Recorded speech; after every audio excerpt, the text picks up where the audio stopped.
اچھا، یہ قبۃ الصخرہ، یہ عمارت آپ نے دیکھی ہوگی، تصویروں میں نظر آتی ہے.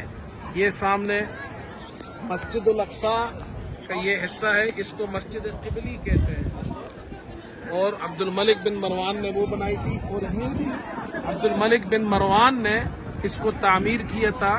اندر ایک چٹان ہے، اور کہا جاتا ہے کہ حضرت صلی اللہ علیہ وسلم نے اس چٹان سے معراج پر وہاں سے تشریف لے گئے تھے. ابھی ہم اندر جائیں گے، وہ جگہ دیکھیں گے.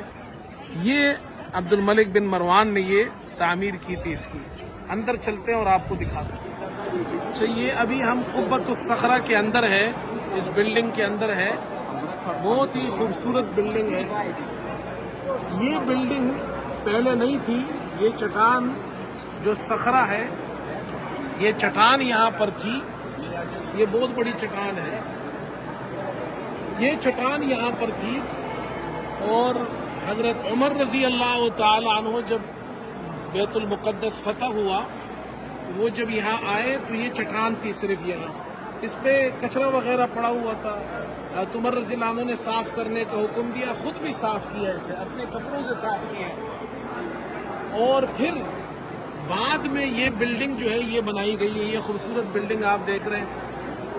یہ بلڈنگ جو بنائی گئی ہے یہ عبد الملک بن مروان نے بنائی تھی. قبہ اوپر، صخرہ نیچے. اچھا، یہاں پر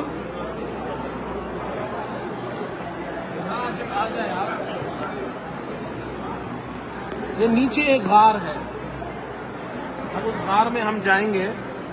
اس کے بارے میں کہا جاتا ہے معبد الانبیاء. انبیاء علیہ، بڑے بڑے انبیاء علیہ السلام یہاں انہوں نے عبادت کی ہے. زکریا علیہ السلام کے بارے میں کہا جاتا ہے ان کی قبر یہاں ہے. اچھا، کچھ لوگوں کے اندر مشہور ہو گیا ہے کہ یہ جو چٹان ہے قبۃ الصخرہ والی، یہ ہوا میں معلق ہے. ایسی کوئی بات نہیں ہے. ابھی ہم نیچے جا رہے ہیں، آپ دیکھیں گے یہ نارمل چٹان ہے، لیکن اس میں یہ حصہ خالی ہے، باقی چٹان اپنی جگہ پر ہے. آ جائیں.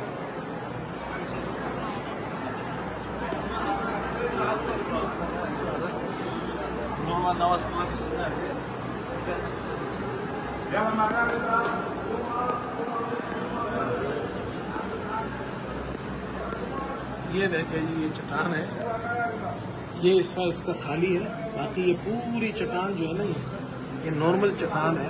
یہ کوئی ہوا میں معلق نہیں ہے.